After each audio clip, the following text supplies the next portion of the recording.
Hello दोस्तों, नमस्कार। स्वागत है आपका अपने YouTube चैनल पर। तो आज की कहानी है कर्म बड़ा या भाग्य। तो चलिए हम कहानी को शुरू करते हैं। इस दुनिया में कर्म को मानने वाले लोग कहते हैं भाग्य कुछ नहीं होता, और भाग्यवादी लोग कहते हैं किस्मत में जो कुछ लिखा होगा वही होकर रहेगा। यानी इंसान कर्म और भाग्य इन दो बिंदुओं की धुरी पर घूमता रहता है और एक दिन इस जग को अलविदा कहकर चला जाता है। भाग्य और कर्म को अच्छे से समझने के लिए पुराणों में एक कहानी का उल्लेख मिलता है।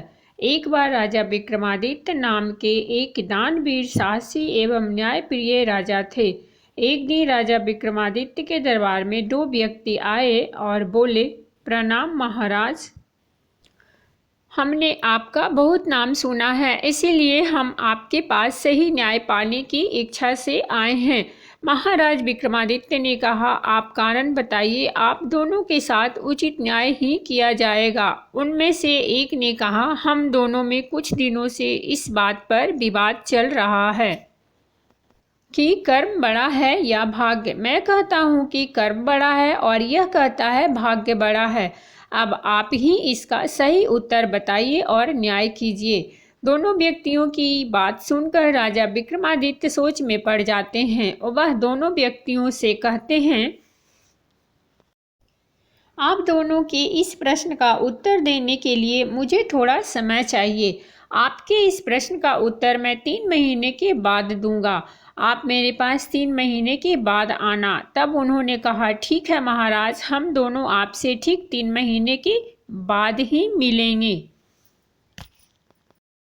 उन दोनों व्यक्तियों के जाने के बाद राजा विक्रमादित्य उलझन में पड़ जाते हैं और प्रश्न का उत्तर जानने के लिए उन्होंने मन में कुछ विचार किया। उन्होंने 3 माह के लिए राज्य का कार्यभार अपने मुख्य सेनापति को सौंप दिया और स्वयं राजा विक्रमादित्य भेष बदलकर नजदीक के दूसरे राज्य में पहुंचे। वहां राजा विक्रमादित्य को एक व्यापारी मिला। व्यापारी ने राजा से कहा कि लगता है तुम नगर में नए आए हो, तुम्हें पहले कभी नहीं देखा। तब राजा ने कहा, मेरा नाम विक्रम है, मैं आज ही यहाँ आया हूँ। इस समय मैं काम की तलाश में जा रहा हूँ। अगर आपके पास कोई काम मिल जाए तो बहुत मेहरबानी होगी। व्यापारी ने कहा, हाँ, मुझे एक सेवक की ज़रूरत है। तुम दिखने में भी अच्छे परिवार के लगते हो। अच्छा बताओ, अगर मैं तुम्हें नौकरी पर रख लूँ तो कितना वेतन लोगे? तब विक्रम ने कहा कि मैं प्रतिदिन 100 मुद्राएं लूँगा। व्यापारी ने हैरान होकर कहा, प्रतिदिन की 100 मुद्राएं? आखिर तुम में ऐसा क्या गुण है जो तुम इतना अधिक वेतन मांग रहे हो? विक्रम ने कहा, आप मुझे एक बार रखकर तो देखिए, आपको मैं शिकायत का मौका नहीं दूंगा। मैं वह काम भी कर सकता हूँ जो कोई दूसरा नहीं कर सकता। व्यापारी ने कहा, तुम्हारी बातों में आत्मविश्वास दिख रहा है।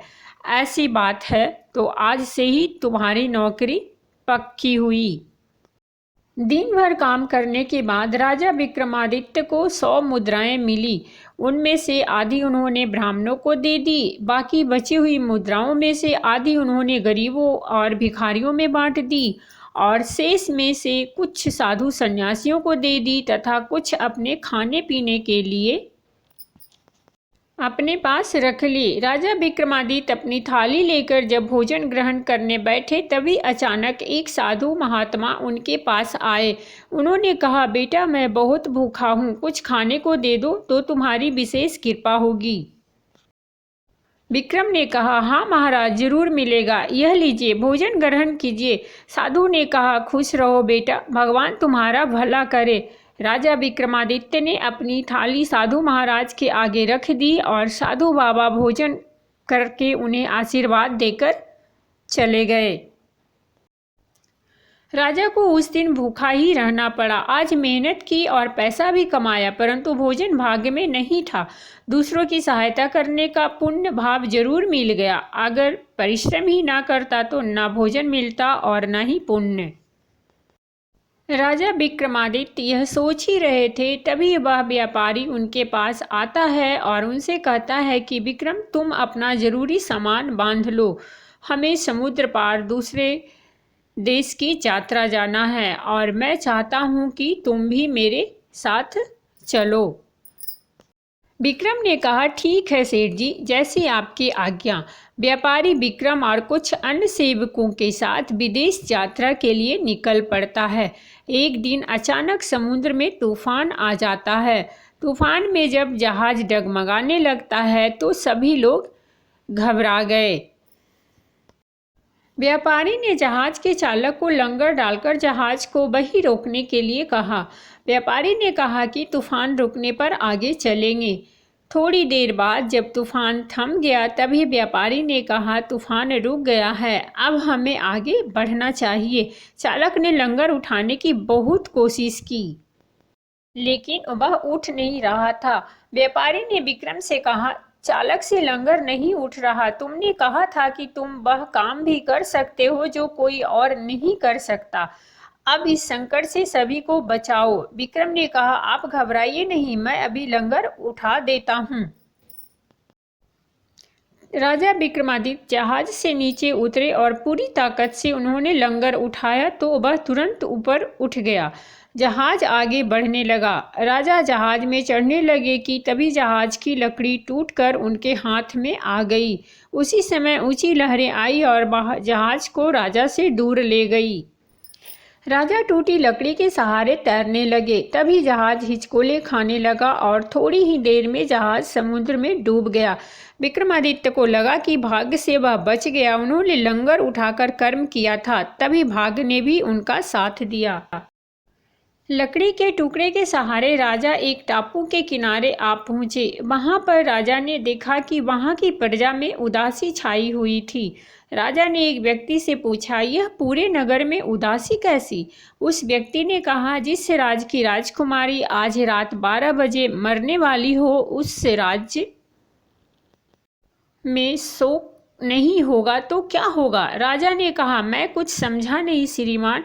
तब उस व्यक्ति ने कहा कि हमारी राजकुमारी के भाग्य में लिखा है कि आज रात 12 बजे एक सांप के काटने से उसकी मृत्यु हो जाएगी। तब विक्रम ने कहा, मुझे यहाँ के राजा से मिलना है। वह व्यक्ति राजा विक्रमादित्य को नगर के राजा चंद्रसेन के पास ले जाता है। विक्रमादित्य राजा चंद्रसेन से कहते हैं, महाराज, आप चिंता से मुक्त हो सकते हैं।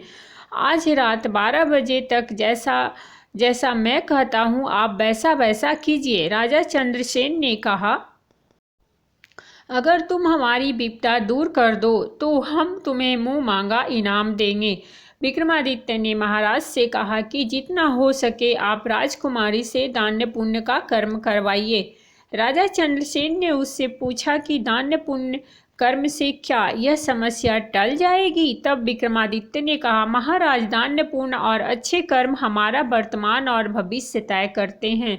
हमें भविष्य की चिंता में वर्तमान के कर्म नहीं छोड़ने चाहिए। हमारा वर्तमान ही हमारा भविष्य तय करता है। राजा विक्रमादित्य के कहने पर राजा चंद्रसेन ने राजकुमारी के हाथों दान पुण्य करना आरंभ करा दिया। राजकुमारी सैनिकों के साथ नगर में हर व्यक्ति को दान में अनाज, कपड़े, धन आदि सभी सहायक वस्तुएं बांट रही थी।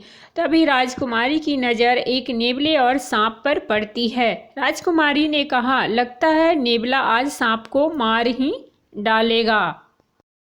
राजकुमारी ने सिपाहियों से कहा, इस सांप की जान बचाओ, नेवला इसे घायल कर देगा। सिपाहियों ने भाले दिखाकर नेवले को डरा दिया, जिससे नेवला सांप को छोड़कर वहां से भाग गया। सांप हल्का जख्मी हो गया था। राजकुमारी उसके पास आई और उसने देखा कि सांप को चोट तो लगी है, लेकिन उसका घाव गहरा नहीं है, कुछ दिन में ठीक हो जाएगा। राजकुमारी ने सिपाही से कहा कि सांप के लिए एक कटोरे में थोड़ा दूध लेकर आओ।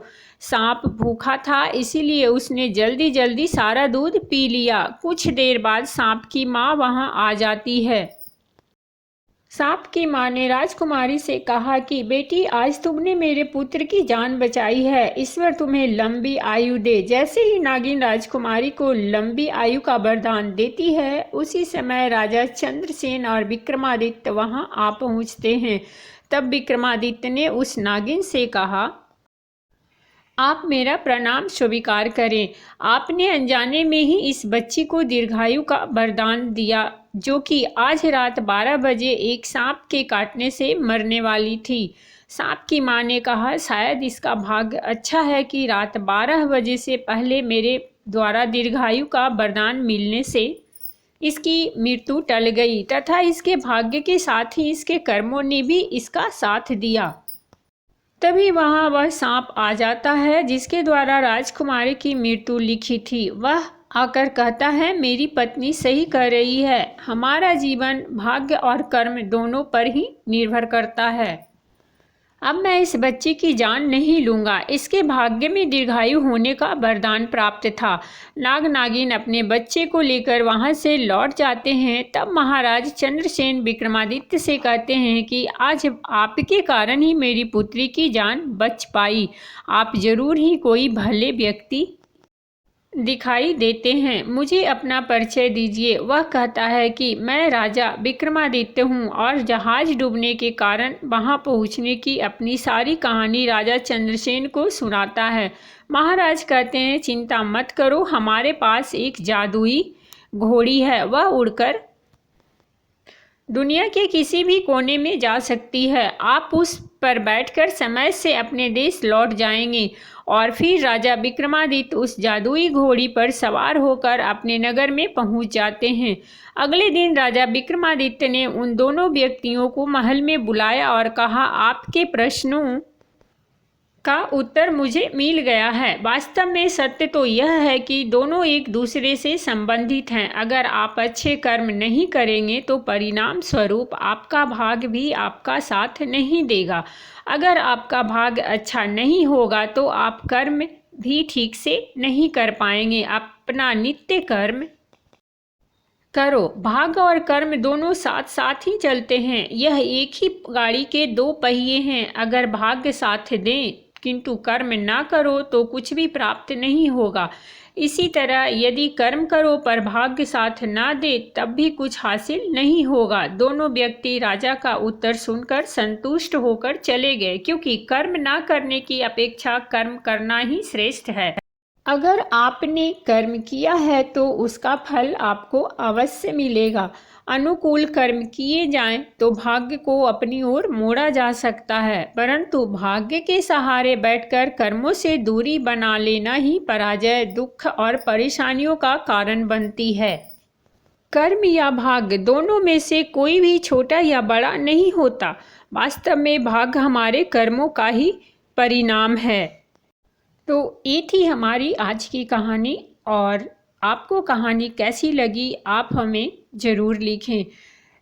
और वीडियो पूरी कहानी पूरी सुनने के लिए बहुत बहुत धन्यवाद। मिलते हैं दूसरी वीडियो में दूसरी कहानी के साथ। Thank you so much.